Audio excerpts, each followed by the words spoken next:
읽겠습니다. 요한일서 2장 18절 24절 읽어주세요. 아이들아, 지금은 마지막 때라. 적그리스도가 오리라는 말을 너희가 들은 것과 같이 지금도 많은 적그리스도가 일어났으니, 그러므로 우리가 마지막 때인 줄 아노라. 그들이 우리에게서 나갔으니 우리에게 속하지 아니하였나니, 만일 우리에게 속하였더라면 우리와 함께 거하였으려니와 그들이 나간 것은 다 우리에게 속하지 아니함을 나타내려 함이니라. 너희가 거룩하신 자에게서 기름 부음을 받고 모든 것을 아느니라. 내가 너희에게 쓴 것은 너희가 진리를 알지 못하기 때문이 아니라 알기 때문이요. 또 모든 거짓은 진리에서 나지 않기 때문이라. 거짓말하는 자가 누구냐? 예수께서 그리스도이심을 부인하는 자가 아니냐? 아버지와 아들을 부인하는 그가 적그리스도니, 아들을 부인하는 자에게는 또한 아버지가 없으되, 아들을 시인하는 자에게는 아버지도 있느니라. 아멘. 너희가 처음부터 들은 것을 너희 안에 거하게 하라. 처음부터 들은 것을 너희 안에 거하게 하면 너희가 아들과 아버지 안에 거하게 하리라. 아멘. 예수님만이 진리이십니다 라는 제목으로 말씀 증거하겠습니다. 농구 경기에서는 버저비터라는 용어가 있습니다. 이 버저비터라는 용어가 경기 종료 신호와 함께 터지는 골을 버저비터라는 말로 씁니다. 농구 경기에서는 박빙의 차이로 이기고 있던 팀이 이런 버저비터를 막지 못해 다 이긴 경기를 놓치는 경우가 종종 있습니다. 지난 20세 이하 월드컵 때 있었던 일인데 16강을 이제 한국이 올라갔는데 16강에서 어떤 팀하고 붙었냐면 한국이 이제 우승 후보라고 하는 콜롬비아 팀하고 맞붙었습니다. 전 세계 도박사들이 이렇게 얘기하죠. 콜롬비아는 우승 후보, 우승할 수 있는 전력을 갖췄고 한국은 유명한 선수가 하나도 없다. 그렇기 때문에 당연히 한국이 콜롬비아에게 질 것이다. 그런데 한국은 조직력으로 똘똘 뭉친 하나의 팀이었습니다. 어쨌든 한국과 콜롬비아가 16강에서 맞붙었는데 이제 한국이 전반에 한 골을 넣었어요. 전반이 종료가 되어서 1대0으로 이기고 있었습니다. 저는 그때가 주일날 이제 오늘 저녁하고 한 12시에, 11시인가 게임을 해서 새벽같이 그 게임을 보았습니다. 전반전에 한 골을 넣고 후반 이제 종료 휘슬이 불기 직전 인저리 타임이었어요. 그때까지 1대0이었어요. 이야, 이제 16강 올라가는구나. 드디어 이제 8강으로 가는구나 하는데 이제 인저리 타임 1분을 남겨뒀습니다. 초가 짝깍짝깍 가는데 30초 나왔어요. 30초만 버티면 되는데 웬걸요, 한국이 반칙을 했어요. 그래가지고 프리킥을 쳤는데 10초 남겨놓고 프리킥을 콜롬비아가 쳤는데 골인이 됐어요. 다 이겼던 경기를 몇 초 남겨두고 통안의 한 골 때문에 경기는 다시 원점으로 돌아가는 일들을 보았습니다. 이렇게 뼈아픈 패배를 당한 팀의 선수들은 얼마나 속이 쓰리고 아플까요? 마지막 몇 초를 지키지 못한 아쉬움과 자책감은 이루 다 말할 수 없을 것입니다. 다행히 제가 봤던 그 경기에서는 채 연장을 했는데 연장도 1대1로 비겨서 이제 승부차기를 해서 8대7로 이겼습니다. 그 다음번에 이제 8강에 가서는 우리가 지기는 했는데, 하지만 이런 현상은 비단 농구나 축구나 그런 스포츠에서만 일어나는 일이 아니죠. 모든 스포츠에서 다 일어나는 일일 뿐만 아니라 우리 사는 인생길에서도 얼마든지 볼 수 있습니다. 우리 주변에는 인생의 마무리를 제대로 하지 못해서 평생 동안 피땀 흘려 쌓아온 업적과 명성을 단 한순간에 허공으로 날리는 사람들이 많이 있습니다. 재산도 땀 흘려서 먹지 않고 입지 않고 모든 것을 다 가졌는데 자녀들이 사업하는 것 때문에 아니면 누구 보증 쓴 것 때문에 한꺼번에 잃어버려서 노년을 힘들게 사는 사람들이 많습니다. 그런데 성경은 이 세상에도 마지막 날이 있다고 가르칩니다. 언제가 마지막 날입니까? 오늘 성경에 보니까 지금이 마지막 날이다. 성경은 종말의 때를 누누이 강조하고 이야기하고 있습니다. 오늘 본문 말씀 18절입니다. 아이들아, 지금은 마지막 때라. 적그리스도가 오리라 하는 말을 너희가 들은 것과 같이 지금도 많은 적그리스도가 일어났으니 그러므로 우리가 마지막 때인 줄 아노라. 마지막 때인 줄 우리가 안다고 사도 요한은 이야기하고 있습니다. 지금이 마지막 때이죠. 그러니까 우리가 사는 시대가 종말의 때입니다. 그러니까 요한일서에서만 마지막 때라는 말을 쓰고 있고요. 이 마지막 때는 마지막 날이나 성경의 말세나 종말이나 다 같은 성경적인 수고입니다. 때로는 마지막 때로 쓰기도 하고 마지막 날로 이야기하기도 하고 또 어떤 경우에는 종말일로 그 다음에 말세로 이야기하기도 합니다. 그래서 말세나 마지막 때나 마지막 날이나 종말은 예수 그리스도가 처음 초림 때부터 재림의 그 어간의 기간을 의미합니다. 그러니까 예수님께서 이제 육체를 가지고 세상에 태어난 날, 그것을 초림이라고 얘기하고 그날과 다시 오실 재림의 날 그 기간을 마지막 때라고 얘기합니다. 그러니까 지금 우리가 종말의 때를 마지막 때를 살고 있죠. 우리가 마지막 날을 살아가고 있습니다. 그래서 사도 요한은 바로 자신이 살던 시대에 마지막 때라고 얘기하고 있는 것이죠. 그러니까 자신이 지금 종말의 때를 살고 있는 것을 이야기합니다. 그러니까 사도 요한이나 예수님의 모든 제자들은 예수님이 십자가에서 죽으시고 부활하신 다음에 곧 임박하게 예수님이 재림하실 줄 믿었습니다. 그러니까 자신의 생명을 걸죠. 예수님의 제자들은 한결같이 임박한 종말론을 믿고 있었습니다. 그래서 예수님의 제자들은 모두가 다 복음 전하는데 목숨을 내놓았습니다. 우리 아이들에게 오늘 주일학교 할 때, 야, 너희들 내일 종말이 온다면, 내일 지구가 멸망한다면 뭐 할래? 라고 물어보니까 즐기죠. 뭘 어떻게 즐겨? 내일 종말이 오는데. 여러분 영화를 보십시오. 영화에 월드 워라는 영화가 있어요.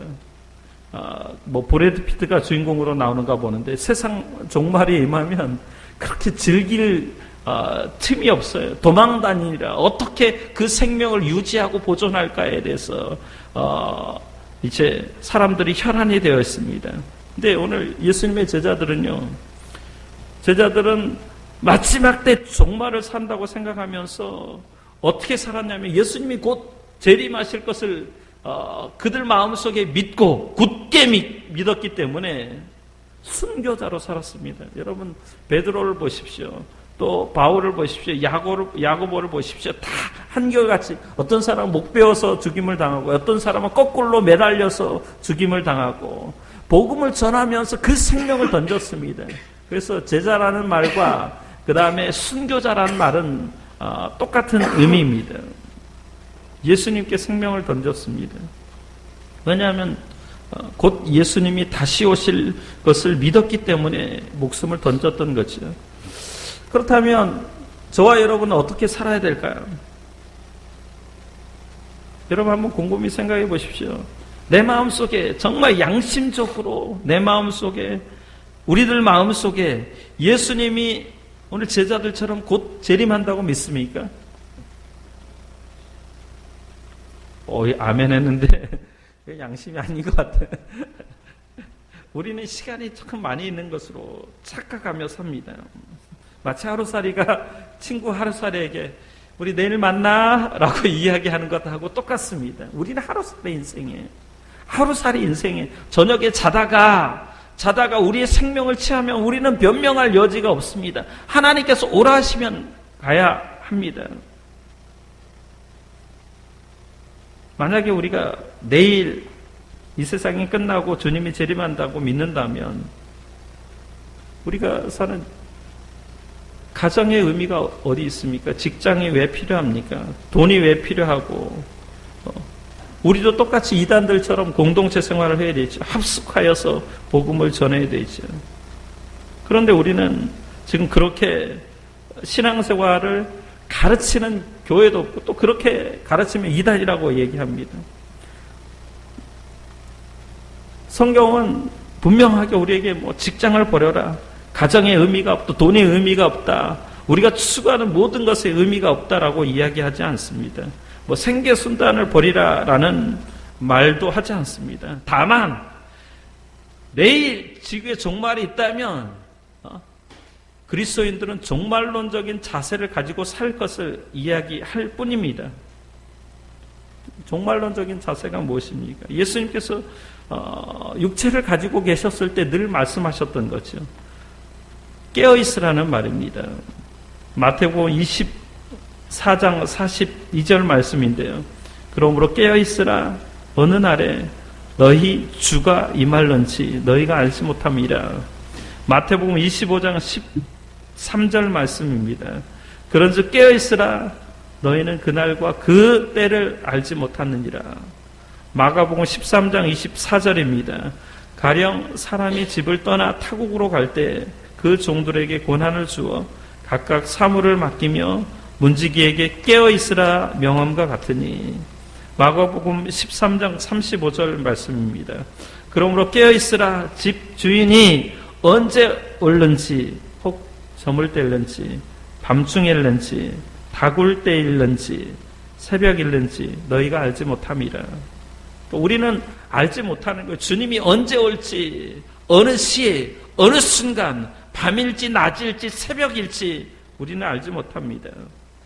그래서 주님께서 우리에게 말씀하셔요. 깨어있으라는 말. 열처녀와 같이 깨어있으라. 어리석게도 등불을 준비 못하여서 주님 오실 때 다른 사람에게 등불을 빌리는 일은 없어야 됩니다. 우리가 깨어있을 수 있는 방법이 뭔가요? 밤 안 자고 눈을 벌겋게 두 눈 부릅뜨고 있는 것이 깨어있는 것입니까? 아니죠. 깨어있을 수 있는 방법은 예수님께서 말씀과 기도로만 깨어있을 수 있다고 얘기했어요. 그러니까 하나님 주신 하나님 생명의 말씀을 묵상하면서 늘 어디서나 기도하면서 깨어있을 수 있습니다. 다른 방법은 우리에게 없죠. 오늘 본문에 보니까 아이들아 라고 요한이 얘기해요. 아이들은 영적으로 아직 성숙하지 못한 미성숙한 상태에 있는 사람들을 가르칠 때 아이들이라고 얘기하죠. 그런 그리스도인들을 지금 지칭하는 것 같아요. 그래서 더욱더 하나님의 말씀이 필요하고 하나님의 말씀이 그 심령에 잘 박힌 못처럼 바뀌어서 이제 다른 어떤 이단의 유혹, 적그리스도를 어떻게 경계할 것인가. 군대에 가면 이 사주 경계라는 걸 해요. 이렇게 군인들이 훈련을 나가면 언제 어디서 적이 사방에서 아군의 생명을 취할지 모르니까 동서남북 바라보면서 항상 총구를 이제 동서남북을 보면서 이렇게 전진합니다. 우리가 영적인 싸움을 하는 사람들, 그리스도인들도 마찬가지죠. 그러니까 적그리스도가 많이 나타났다고 얘기했는데 적그리스도에 대한 경계가 필요합니다. 적그리스도는 누구냐면 요한 당시에는 당시에 그리스도에 대한 잘못된 교리를 전파하던 그런 영지주의자들을 염두에 두고 적그리스도라는 말을 씁니다. 이 영지주의자들은 그리스도께서 육체로 오신 완전한 인간이신 것을 부인한 사람들입니다. 예수님께서도 친히 말씀하셨죠. 종말이 가까우면 이러한 적그리스도가 나타나고 적그리스도뿐만 아니라 거짓 교사나 거짓 선지자들이 많이 나타날 것이라고 마태복음 24장 33절에서 24절까지 말씀하셨습니다. 그러므로 저와 여러분이 깨어있을 수 있는 방법은 뭐냐면 오직 말씀으로 무장하고 기도로 하나님 앞에 가까이 나아갈 때 우리는 깨어있을 수 있는 줄 믿습니다. 그러니까 적그리스도를 경계해야 돼요. 우리 그리스도인들이 하나님 말씀 잘 알고 있는 것 같은데 하나님 말씀 잘 실제로 무지해요. 잘 모릅니다. 연약한 신자들이 제가 교회 안에서 크고 작은 교회 안에서 정말 열심히 신앙생활하는 사람들이 이단들이 꼬시고 이단들이 꿰면 그냥 모든 것을 다 덮어주고 넘어가는 사람들이 너무나 많이 있습니다.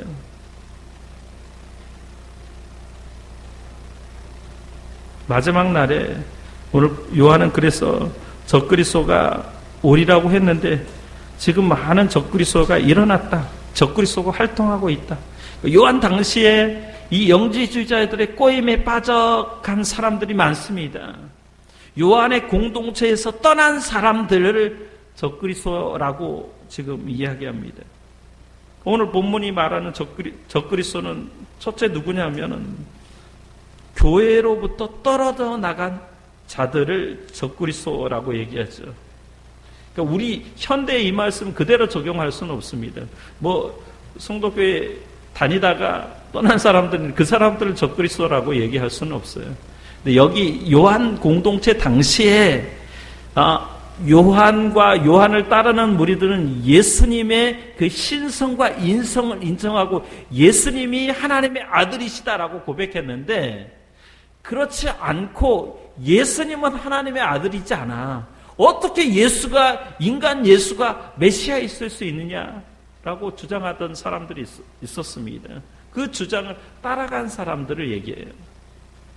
교회로부터 떨어져 나간 사람들, 그런 사람들. 전에는 그런 사람들이 교회 안에서 함께 공동체로 신앙생활을 했습니다. 그런데 거짓 교사들의 유혹을 받아서 지금 교회를 떠나간 사람들이 생겨났습니다. 처음부터 교회를 무너뜨리기 위해서 사단에 심어놓은 그런 가라지와 같은 존재들이죠. 그리고 이제 거짓이 드러나니까 그 교회에서 쫓겨난 사람들입니다. 거짓 교사들과 그들의 유혹을 받은 사람들은 거짓이 탄로나면 어떻게 스스로 나가든지 아니면 쫓겨나는 일을 경험했습니다.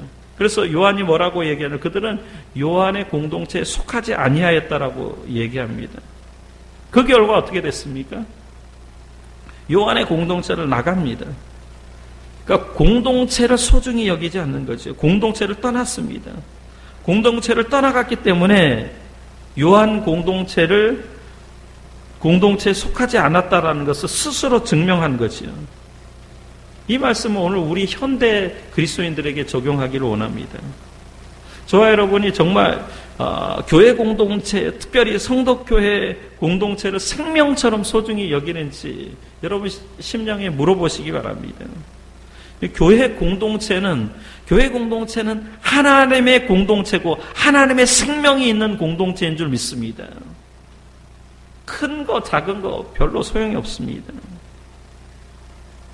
공동체를 소중히 여겨야 돼요. 성도교회라는 이름을 여러분 쉽게 생각해서는 안 됩니다. 비록 여러분 숫자가 작다 할지라도 작은 것에는 의미를 둘 필요가 없습니다. 공동체를 생명처럼 소중히 여기는가? 그러면 공동체를 떠나지 않는 거죠. 요한 당시 거짓 교사들이 공동체를 소중히 여기지 않고 이렇게 얘기했습니다. 아마 요한 당시나 지금이나 별반 2000년이 지났는데도 똑같은 현상이 일어났습니다. 야, 무슨 요한만 하나님의 복음을 전하고 요한만 하나님의 제자냐? 우리도 하나님의 제자야. 이 말을 다르게 바꾸면 교회가 여기만 있느냐? 한국에 대한민국의 교회가 엄청 많은데 굳이 여기서 신앙생활 하지 않아도 된다고 여긴 것이요. 이런 사람들이 한국에 많이 있습니다. 현재 한국에 지난번에 제가 말씀드렸지만 가나안 교회 성도들이 100만 명이 된다는 통계가 보고되었고 발표되었습니다. 가나안 교회 성도라는 것은 뭐냐면 그것을 거꾸로 바꾸면 가나안 교회 안 나간 성도들을 가나안 성도라고 얘기합니다. 그러니까 교회 안 나간 성도가 100만 명이 넘는다라고 상상을 초월할 문제입니다. 이 사람들은 공동체, 특별히 교회에 나가는 것을 생명처럼 여기지 않습니다. 물어보니까 이런저런 상처가 많아요. 상처 때문에 교회 나가지 않고 또 시험 들어서 또 누가 꼴보기 싫어서 목사님이 꼴보기 싫은 사람들, 또 장로님이 꼴보기 싫은 사람들, 또 권사님 꼴보기 싫은 사람들, 또 집사님 아니면 성도들끼리 서로 꼴보기 싫대요. 그래서 시험 들어서 교회에 나가지 않겠다. 아니면 자기는 전혀 변화되기를 원치 않고 다른 사람이 아니면 목사님이 아니면 중직자들이 이렇게 변했으면 좋겠다라고 이야기를 하는 거죠. 여러분, 물론 교회에서는 공동체에서는 상처를 받을 수 있습니다. 그러나 중요한 건 뭐냐면 공동체는 상처를 치유할 수 있는 능력이 있는 줄 믿습니다. 진정한 공동체는 상처를 치유할 수 있는 능력이 있어요. 예배를 통해서 하나님이 임재하시고 하나님이 말씀하시면 아무리 우리가 세상에서 많은 상처, 누더기 같은 옷을 입고 누더기 같은 마음을 가지고 왔다 할지라도 하나님의 말씀이 우리를 치유하는 줄 믿습니다. 여러분은 어떤지 모르지만 저는 예배를 통하여서 하나님의 치유가 나타난다고 믿습니다. 왜냐하면 예배는 하나님이 친히 주관하시고 하나님이 친히 영광을 받으시기 때문에 그렇습니다. 하나님의 성령이 우리 심령에 역사하면 우리 영혼이 죽었던 영혼이 살아나는 역사가 있습니다. 예배의 능력이에요. 또 기도하면 하나님의 우리의 그런 어떤 상한 마음을 상처받은 심령에 치료하시는 은혜가 있습니다. 기도를 통해 치유가 나타나죠. 또 신방을 통해서 치유가 나타나죠. 하나님 말씀 설교를 통해서 치유가 나타나죠. 또 성도가 교제할 때, 우리가 여기서 나눌 때 그 나눔을 통해서 정말 아픈 마음, 기도 제목을 나누고 또 기뻤던 일, 슬펐던 일, 또 상처받았던 일들을 나눌 때 그 안에 카타르시스가 일어나는 줄 믿습니다. 그리고 기도함으로 하나님의 성령이 우리를 만지시는 것들을 경험할 수 있습니다. 그렇기 때문에 여러분, 교회 공동체는 치유의 능력이 나타나는 공동체인 줄 믿습니다. 교회를 우습게 여기서는 안 돼요. 교회 공동체는 큰 의미가 있습니다. 공동체를 소중히 여기지 않으면 어떻게 될까요? 요한 칼빈이라는 사람이 있는데, 요한 칼빈이 1599년에 기독교 강요라는 책을 썼는데 거기에 최종판에 교회를 이렇게 이야기합니다. 칼빈이라는 사람이 교회를 하나님 아버지의 자녀를 양육하는 어머니로 비유했습니다. 그러니까 교회 공동체, 그러니까 성도교회 공동체를 어머니, 여러분, 어머니 없는 자녀가 자라거나 양육될 수 있는 방법이 있나요? 그래서 칼빈은 이렇게 얘기했어요. 어머니의 양육 없이, 그리고 어머니의 품을 떠나 양육받을 수 있는 사람이 없듯이 사람은 교회를 떠나서는 그 믿음의 성장을 이룰 수 없다고 이야기했습니다. 그래서 칼빈은 이미 그 시절에 교회 공동체를 함부로 떠나지 말라라고 경고했습니다. 왜냐하면 교회 공동체는 우리를 양육해주고 우리에게 생명을 공급해 주시는 곳이기 때문에 그렇습니다. 뿐만 아니라 자녀들이 부모로부터 상처받기도 해요. 실제로. 근데 사실은 부모로부터 또 치유를 경험하기도 합니다. 칼빈이 이야기하는 교회는 보이는 교회라기보다는 보이지 않는 우주적인, 그러나 보이는 교회를 빗대어서 이야기하고도 있습니다. 그렇기 때문에 여러분 교회 공동체를 소중히 여기시기를 예수 이름으로 축복합니다. 그럼 교회가 왜 공동체여야 되는지에 대해서 스파르타에 나온 유명한 이야기가 있습니다. 스파르타 왕이 자기 나라를 방문한 이웃나라 군주에게 이제 뭘 자랑했냐면 스파르타의 성벽을 자랑을 했습니다. 그런데 이웃나라 군주가 아무리 스파르타 나라를 돌아다녀봐도 성벽이 없는 거예요. 성벽을 찾아볼 수가 없었습니다.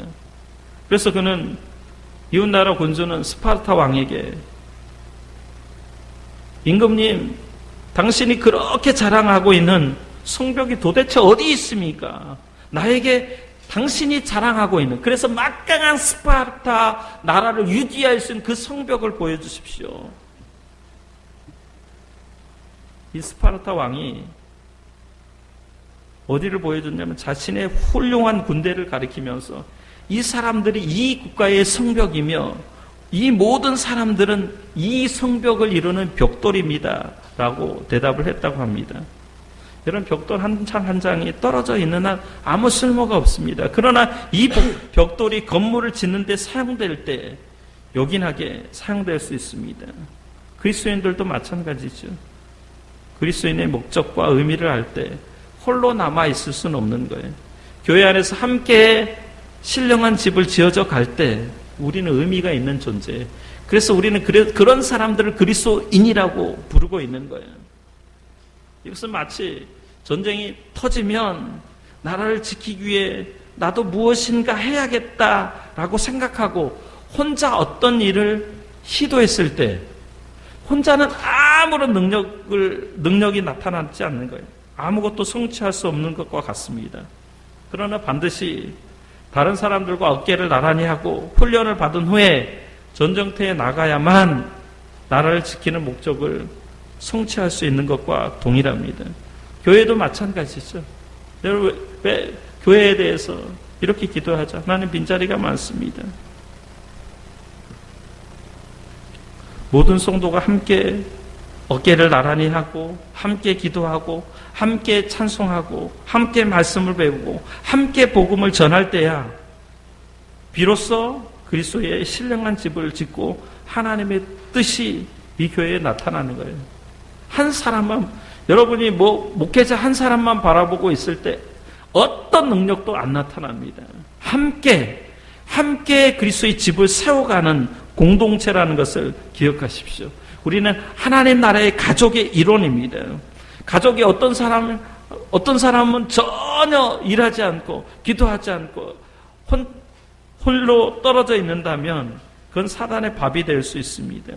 우리가 함께 지어져가는 공동체, 함께 일하고 함께 기도하고 함께 삶을 나누면서 함께 말씀을 배우고 함께 하나님 앞에 나갈 때 하나님께서 우리 성도교회를 세워나갈 줄 믿습니다. 그러니까 적그리스도는 공동체로부터 떨어져 나간 사람이라고 말씀을 드렸습니다. 두 번째, 적그리스도의 특징 두 번째는 예수께서 그리스도의 이름을 부인하는 자들이라고 오늘 본문이 말씀합니다. 본문 20절 말씀 보면 20절 말씀 같이 한번 읽어보겠습니다. 20절 저 앞에 써 있습니다. 시작. 거짓말하는 자가 누구냐? 예수께서 그리스도이심을 부인하는 자가 아니냐? 아버지와 아들을 부인하는 그가 적 그리스도시니. 예수께서 그리스도이심을 부인하는 것은 예수님께서 하나님의 아들이심을 부인하는 것이며, 이는 곧 아들을 세상에 보내신 하나님 아버지를 부인하는 것입니다. 요한복음 12장 44절에서 45절 말씀인데 예수께서 외쳐 이르시되 나를 믿는 자는 나를 믿는 것이 아니요 나를 보내신 이를 믿는 것이며 나를 보낸 자는 나를 보내신 이를 보는 것이니라 라고 말씀합니다. 그러니까 예수님을 믿는 것은 나를 보내신 이를 믿는 것이라고, 나를 보는 자는 나를 보내신 이를 보는 것이라고 말씀합니다. 그러니까 아버지와 아들의 일치를 선언하시는 것이요. 그러므로 요한은 이렇게 근본적인 거짓을 말하는 자들은 하나님께 속한 자가 아니라 적그리스도임을 지금 선언하고 있는 것이요. 초대교회에 이런 자들이 있었습니다. 그 중에 대표적인 사람이 케린투스라는 사람인데, 이 케린투스가 뭐라고 얘기했냐면, 케린투스가 예수는 그리스도가 아니다라고 주장했습니다. 케린투스의 주장은 뭐냐면 예수와 그리스도가 별개의 두 존재였는데 단지 예수님이 세례를 받을 때부터 십자가에 죽으시기까지의 기간 동안만 그 둘이 하나로 연합해 있었다고 주장을 했습니다. 그래서 케린투스는 예수님이 십자가에 죽으실 때 얼마나 고통스럽습니다. 그때에 그리스도가 떠나갔다라고 주장을 했습니다. 다시 말해서 예수님은 잠시 동안 신적인 능력을 부여받은 그런 인간에 불과했다라는 거죠. 그러니까 케린투스의 주장은 예수님의 신성을 부인하는 것입니다. 사도 요한은 이렇게 주장하는 사람, 이렇게 가르치는 사람을 거짓말하는 자라고 얘기합니다. 그러니까 사도 요한이 이야기하고 싶었던 핵심이 적그리스도가 누구냐? 적그리스도는 거짓말하는 자라는 거죠. 왜냐하면 그 사람은 예수님께서 그리스도 되심을 부인하고 있기 때문에 그런 거죠. 따라서 그런 사람들은 적그리스도인인데 이런 사람들은 아버지와 아들을 부인한다라고 하죠. 그래서 그들은 거짓말을 따르고 있습니다. 요한복음 8장 44절 말씀인데요. 너희는 너희 아비 마귀에서 났으니 너희 아비의 욕심대로 너희도 행하고자 하느니라.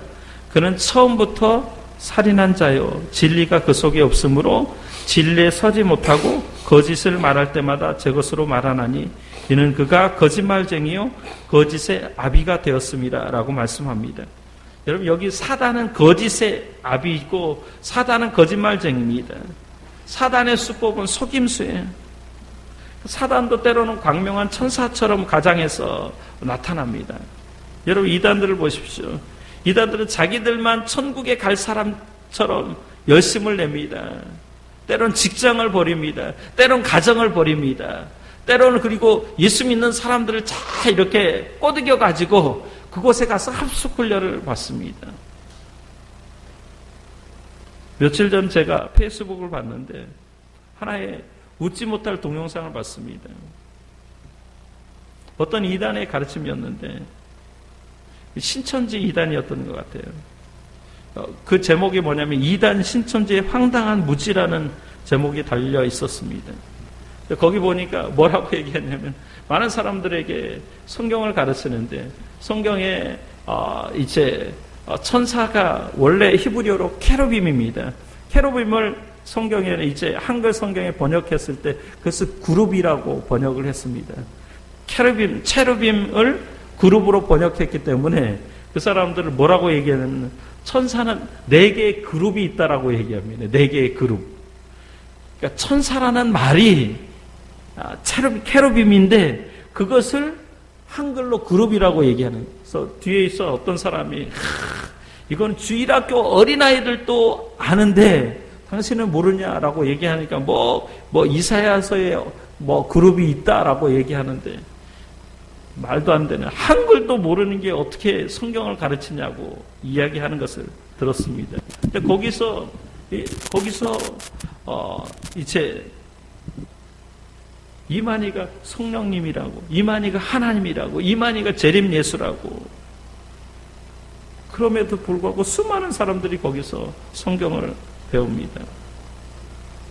오늘 요한 사도는 적그리스도를 대적하기 위해서 우리에게 새로운 무기를 요구하지는 않습니다.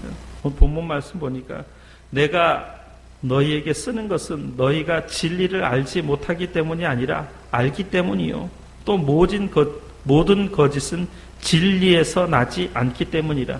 그러니까 이 말을 그냥 한마디로 얘기하면 예수님만이 진리이시고 예수님만이 생명이시고 예수님만이 우리에게 구원을 가져다 주시는 분이라는 거예요.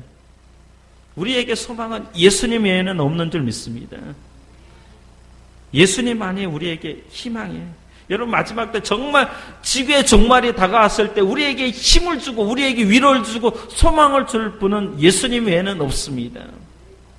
우리가 믿을 분은 예수님만이 참된 진리이십니다. 예수님만이 우리를 천국으로 인도하십니다. 예수님만이 우리에게 영생을 주십니다. 예수님만이 우리 삶의 모든 문제를 해결하시는 분이신 줄 믿습니다. 그 예수님이 하나님의 아들이시다.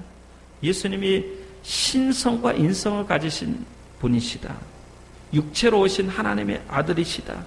그 사실을 우리가 믿을 때 우리가 진리 안에 거한다라고 지금 요한이 얘기하고 있는 거예요. 그러니까 우리가 바라고 믿을 것은 예수님만이 진리이시다라는 것을 바라고 주님 앞에 나아가야 될 줄로 믿습니다. 그때 우리에게 소망이 있는 것입니다. 여러분에게 오직 예수로만 만족해 하시고 예수 안에 참된 소망이 있다라는 이 확실한 진리를 붙들고 하나님 앞에 나아가시기를 예수 이름으로 축원합니다. 기도하겠습니다.